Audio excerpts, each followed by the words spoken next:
Well, hi there guys. In this video, I wanted to show you how the AI tool known as ChatGPT can help you immensely when it comes to writing emails, editing emails, or creating subject lines, writing blog posts, writing social media posts, writing Facebook ads. It's pretty powerful. So I want to just have some fun here, and this isn't really super planned. I'm just going to type in some things and show you what's possible.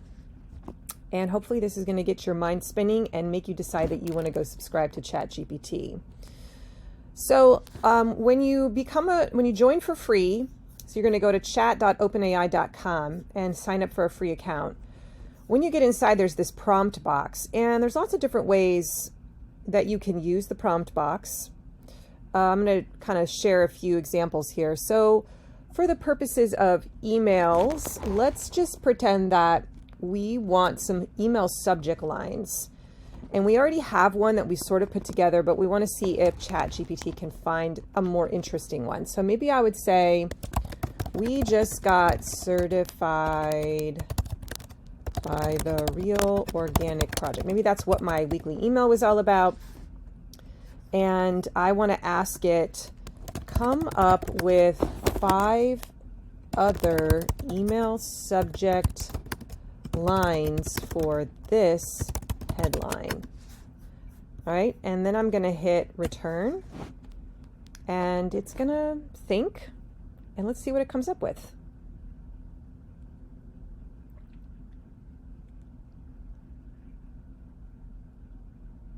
Pretty awesome, right? Now, if I wanted to, I could say, give me 5 more. If I don't like those,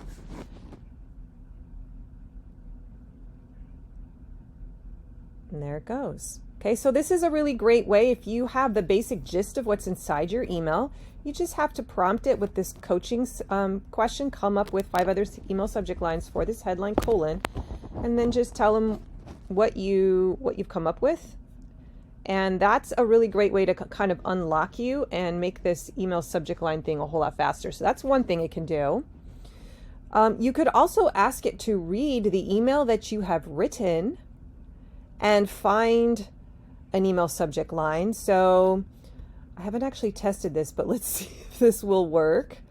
So I kind of copied and pasted in advance an old email about how people can buy salmon from us, from our community supported fisheries. So I've copied and pasted that. So I'm going to say, read this email and come up with 5 email subject lines. Okay. And then I'm going to paste that massive email in there, and I'm going to hit it. Let's see what comes up. So you'll notice he's thinking. This kind of a request takes a little bit longer, typically when I cut and paste emails in. You could also do this with a blog post. Let's say you've written a blog post. You could put the whole blog post in, and you could ask it to come up with a subject line. I've also asked it to edit my emails. So maybe I would say, hey, can you make this email shorter? Can you clean it up? Can you edit the email? And it will create a new version of it. Oh, there it goes. I do not see an email attached. Please provide me with it. Here we go. Oh, here it goes. Freshly caught Alaskan fish for the winter months. Get 5% off. Here's my code. Give the gift of delicious seafood this holiday season. Discover the best seafood deals for the winter months. Not bad, right? That's a whole lot better than what I had. So this is super powerful, right? That took about 30 seconds, and it gave me 5 really awesome places to start there with an email subject line. Okay, let's change gears now, and let's just say that we have to write some emails. Maybe we want to write some sales emails or some, I don't know, weekly emails or nurture emails. Maybe there's a theme that we want to create for the next few weeks where we educate people about a topic to kind of warm them up and get them ready to buy. So let's just say your product is grass-fed beef, and you're wondering, you could say something like, pretend you're a consumer of grass-fed beef. Okay, so you can prompt the ChatGPT to take on an identity. Okay, and then you can say, what kinds of questions are grass-fed beef consumers asking? All right, so look, he's already letting us know, as a consumer of grass-fed beef, I always prioritize the quality and taste of the meat I purchase. I believe that grass-fed beef not only has better flavor and texture, but it is also a healthier and more environmentally sustainable option.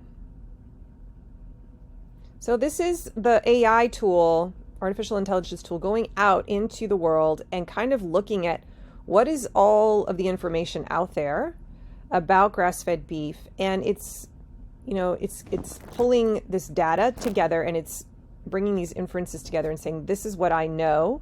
If I were to take on this identity, this is how I would think. So this helps you kind of get inside the head of what your ideal customer might be thinking. So now I'm going to ask, what kinds of questions are grass-fed beef consumers asking? And the reason I might want to ask this is because maybe I'm trying to figure out, what topics do I need to be addressing in my content?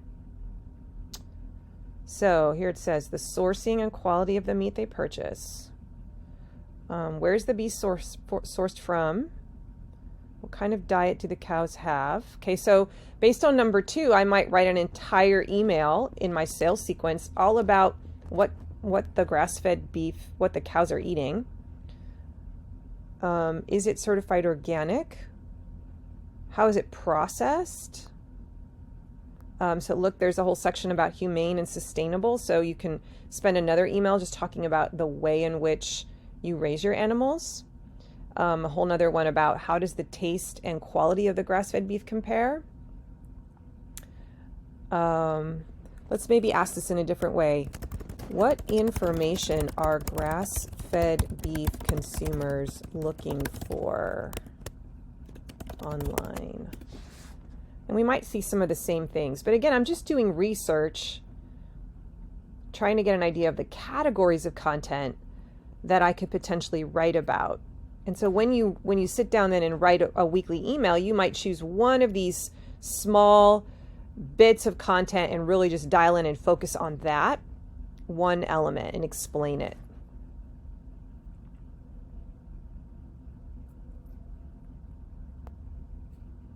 All right, so I'm going to just let you kind of read this. Nutritional information.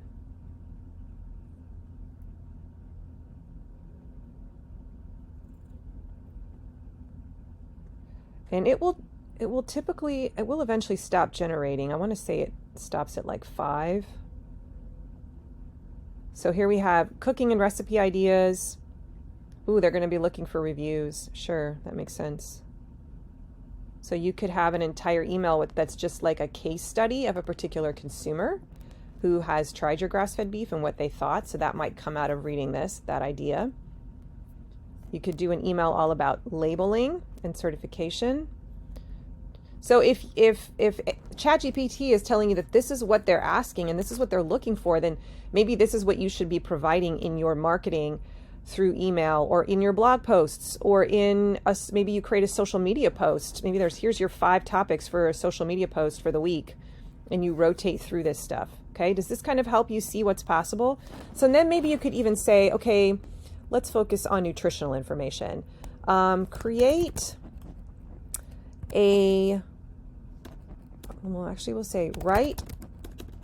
a short article about the nutritional information on grass-fed beef. Well, let's see what it comes up with.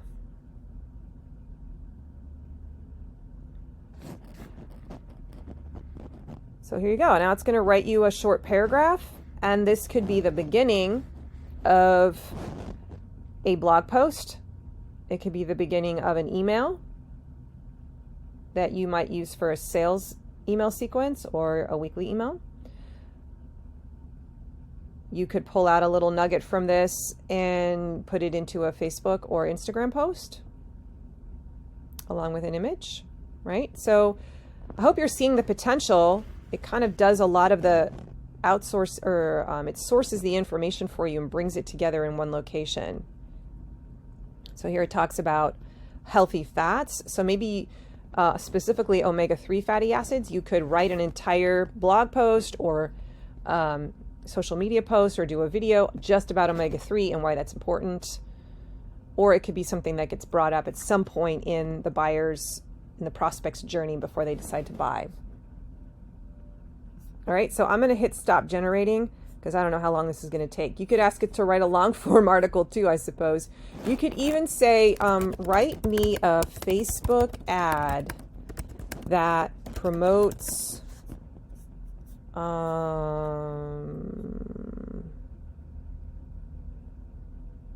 let's see, my grass-fed beef, specifically focus. No, we'll just see what happens if we type this. We might have to ask it to focus on one particular aspect. And if it doesn't have enough information, it will write back, but it looks like it did.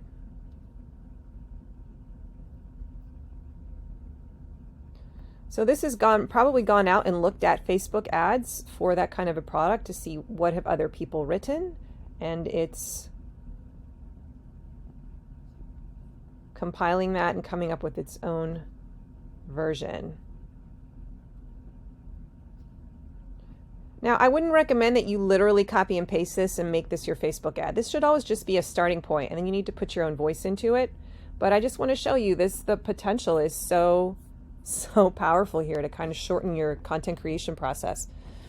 Let's see. Let's pretend that you're a CSA and you, let's talk about heirloom tomatoes. Let's say you have a bunch of heirloom tomatoes and you want to come up with some recipes. So you could say, what are 5 ways, or maybe you want to write an article for your newsletter about the different ways that people can use heirloom tomatoes in cooking. Let's do that. What are 5 ways to use heirloom tomatoes in cooking?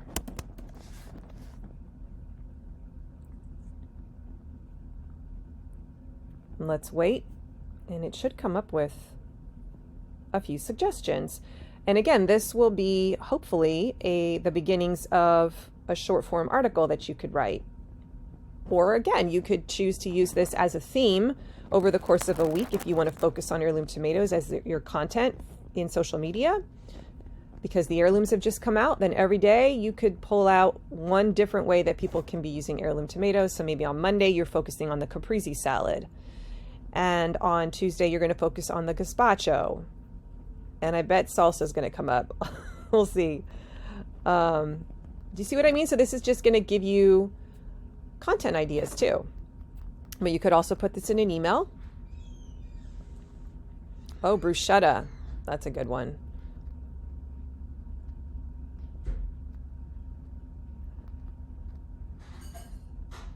Now, while you're watching this compile, you can go and sign up for a free ChatGPT account. Sometimes the ChatGPT is busy, it gets crowded, and it will kind of lock out and say it doesn't have enough room for people.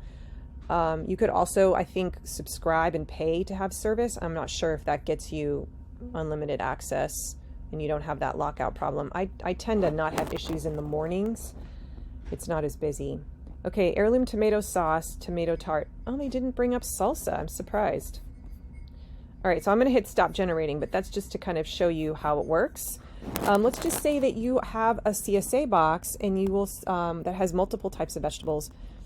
And you could say, come up with a recipe that uses all of the following ingredients. And then we could say, I'm trying to think of a Napa cabbage, carrots, and scallions. So you could also use this tool to help you generate recipe ideas for your newsletter pretty quickly.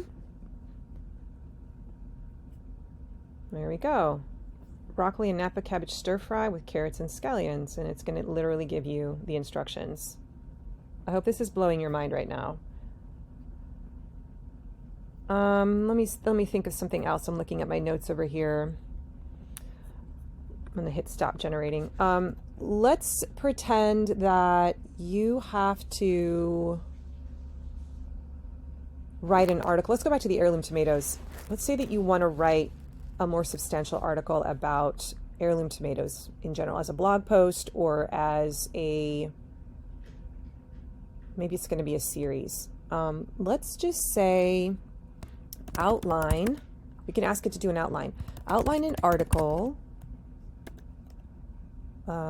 all about heirloom tomatoes. Let's do this. See what happens.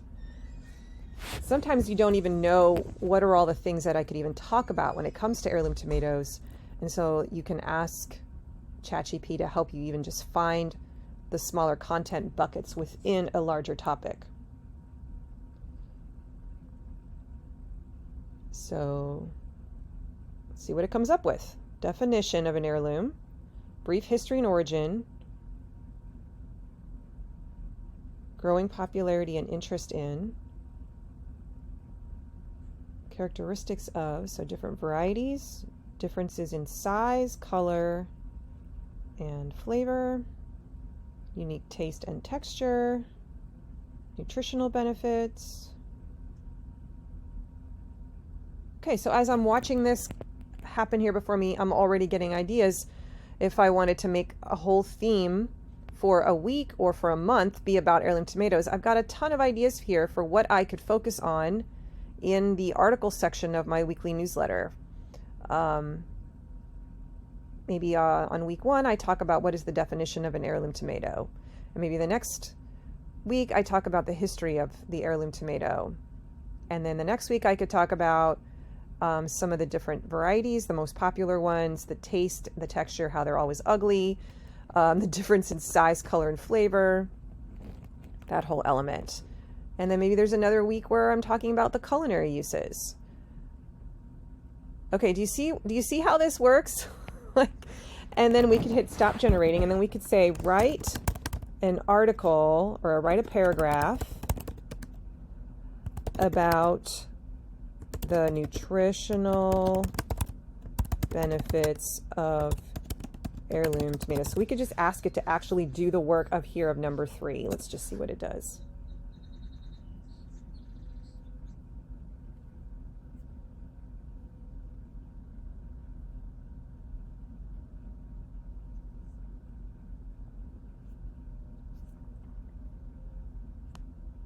It's thinking. Here it goes.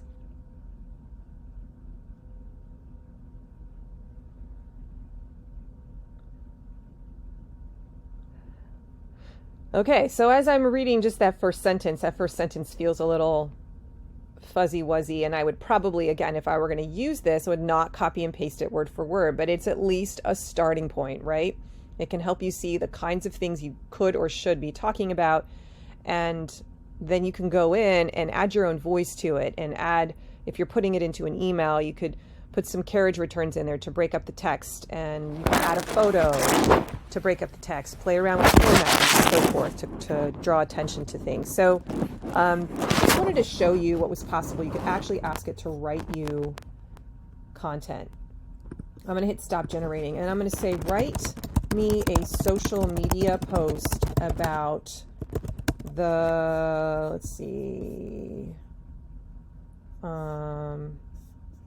about the best ways to use an heirloom tomato in cooking.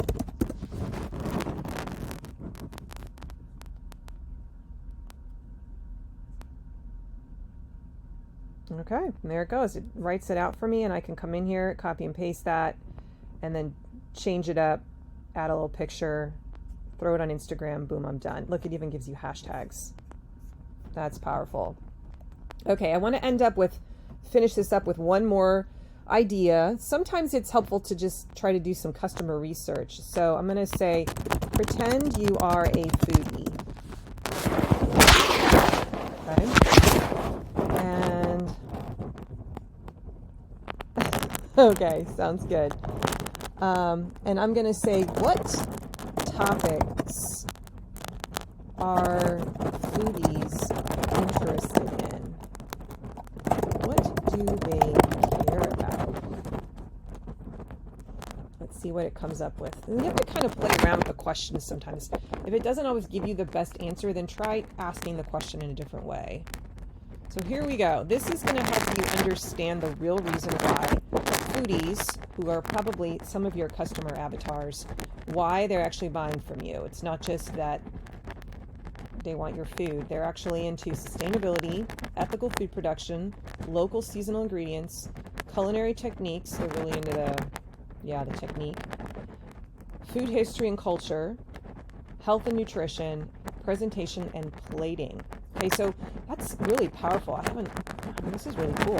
I knew about number 1 through 3 and even number 6, but I hadn't ever really thought about culinary techniques and food history and culture. And so reading this would kind of help me think as a content creator, like maybe I should do a little bit more content on my top of funnel, for instance. Maybe I could talk about sous vide or link off to a YouTube video about how to do sous vide or how to do fermentation. And if I start doing that more on my social media, for instance, I might start attracting more foodies into my group. Or if I start talking about the history and the culture behind some of our foods, would that attract more of the foodies into my life? Maybe doing a quick class on presentation and plating, or just even talking about that. The visual appeal of a dish and thinking through what you pair together and how you would put it on the plate. Or taking pictures that show good plating. Yeah, like these are all helpful to either help me know the kinds of things I could put on social media, or write in an email, or put in a sales sequence, or make a YouTube video about. It helps me get inside the head of my customer and know these are the kinds of words, buzzwords that I want to be using on my website page or in my email copy when I'm trying to sell something. Okay? Overall, foodies are curious, adventurous, and passionate about exploring the world of food and cooking. Let's do one more thing. Create a Facebook ad that sells a vegetable subscription box to a foodie. Let's just see what comes up. Maybe it doesn't know what that means, vegetable subscription box, but we'll see. Oh no. Upgrade your meals with our vegetable subscription box. Get a weekly delivery of fresh, organic, locally sourced vegetables straight to your door. Our boxes are carefully curated, that's a nice word, by our team of farmers and chefs to provide you with the most delicious, unique vegetables, such as... Plus, with new seasonal vegetables each week, you'll always have something new and exciting to try. So it's focusing on this element of excitement, having new things. Sign up now. Elevate your cooking game. Oh, that's a powerful little phrase. I'm going to totally copy this right now, and I'm going to save it in a note. Because that's got some good words in it that I can put on a t-shirt. Elevate your cooking game. That would be great on a t-shirt. Okay, so that's it. That's the demo. I know it was really long, but I hope it shows you the power of ChatGPT. What's cool is that normally it saves your history, your chat over here on the left. For some reason it's not working. So you can come back into your account and look up old searches or create new chats. And you know, all the stuff that you have. Go experiment with ChatGPT. Open up a free account and start using it. Play around with it. It's going to simplify your content creation process and shorten it, make it faster. You're welcome. I hope you love it.